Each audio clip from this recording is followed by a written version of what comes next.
Hello বন্ধুরা, আমি অনু update with অনু চ্যানেলে তোমাদের স্বাগত। আমি চলে এসেছি কথা সিরিয়ালের আপডেট নিয়ে।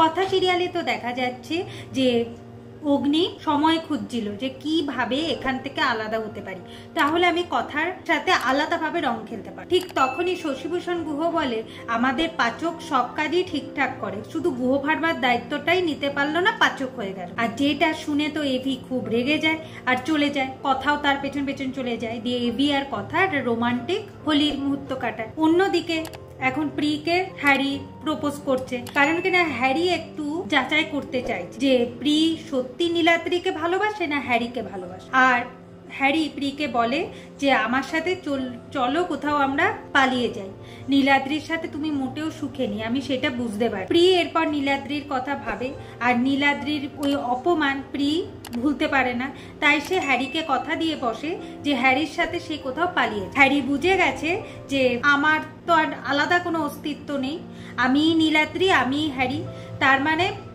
রেডিও দিদিমণি আমাকে ভালোবাসে না।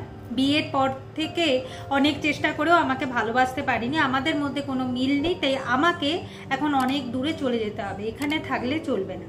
এইদিকে প্রি ছুটে ছুটে আসছে হ্যারিকে বলতে যে হ্যারির সাথে সে পালাতে পারবে না, কারণ সে নীলাদ্রিকে ঠকাতে পারবে না।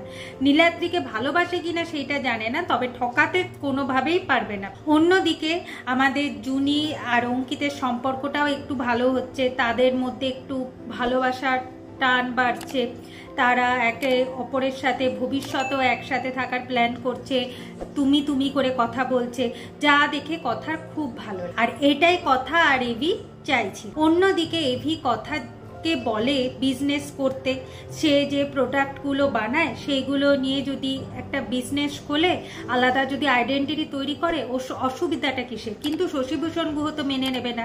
এরপর এভি কথাকে এই বিজনেসের জন্য একটা অফার করে যে দেখ মাটি আমার মা, এই উৎসবে তুই যোগদান কর, এইভাবে আস্তে আস্তে তোর ব্যবসাটা নাম হবে, তুই নাম করবি, আর শুধু ঘরে বসে থাকলে কিছু হবে না।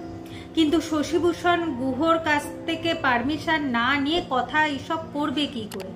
এভি বলে ভালো কিছু কাজ করতে গেলে লুকালেও কোনো প্রবলেম নেই, কিন্তু কথা সেটা মেনে নিতে পারছে। আগামী পর্বে দেখা যাচ্ছে যে কথা তো খাবার বানাচ্ছে, ঠিক সেই সময় এভি কথার সাথে আলাদা কিছু কথা বলতে চায় এই বিজনেসের ব্যাপারে।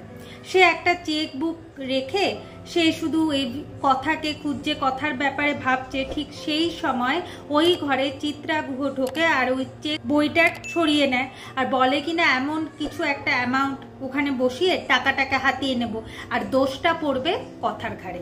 এভাবেই আজকের পর্বটা শেষ হয়ে যাচ্ছে। আশা করি আজকের পর্বটা তোমাদের ভালো লাগবে।